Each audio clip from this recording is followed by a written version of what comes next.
So I'm Scott Greytak. I work for a group called RepresentUS. We're a grassroots anti-corruption organization. We do domestic anti-corruption work here. We're member-based in about 50 chapters around the country. As some background, we know most of us here are working on this field, how bad the problem of democracy decay has gotten in this country. If you're into the empirical academic side of things, you're probably familiar with the study that found that public opinion, whether or not you have an opinion about this study in its own self, is not accurately represented in our representatives, right? Instead, we think that our elected leaders respond to incentives like this. Our organization works on campaign finance, lobbying reform, voting reform. We see this as larger structural problems that are all interrelated.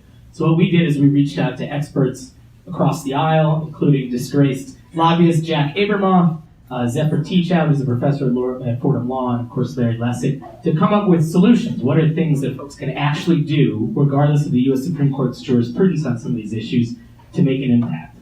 So, it's called the American Anti-Corruption Act. Here is 3 principles: stop political bribery, end secret money, fix our broken elections.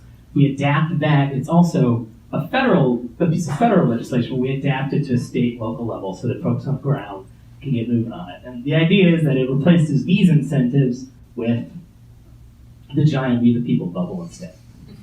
And so we have about, like I said, 50 chapters around the country. We've been passing state and local reforms since 2012. We have about 100 reforms that have been passed, either resolutions, calling on elected leaders to make changes, or finding anti-corruption amendments, anti-corruption statutes.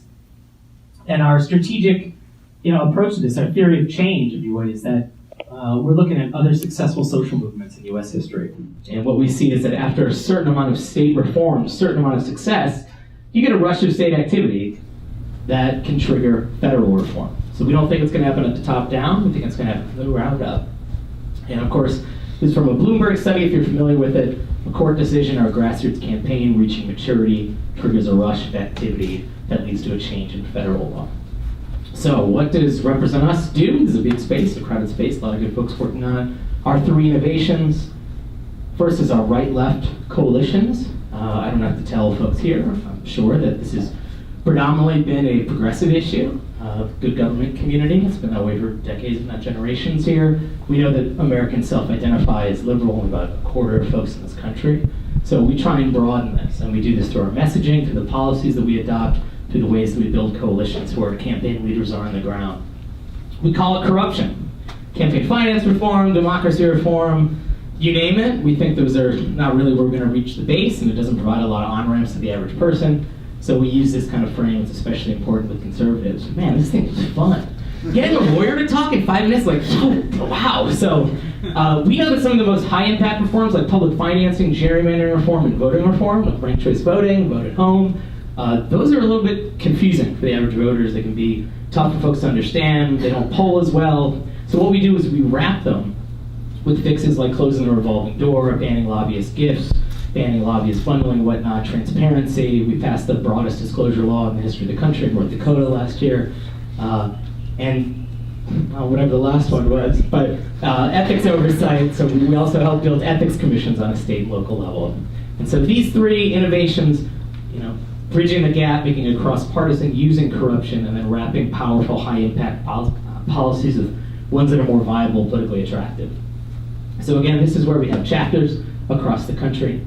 We're going to put up the map in a second that showed what we did this last cycle. We think it was the most successful year for democracy reform since Watergate. You can see here we had 5 gerrymandering reforms: Ohio, Missouri, Utah, Colorado, Michigan. Passed a comprehensive ethics passage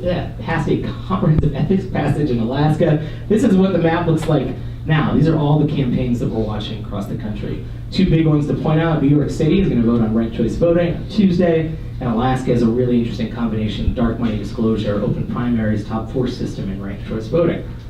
And hopefully, all of this activity and these kind of 5-minute speeches can help lead to a rush of activity that changes federal law.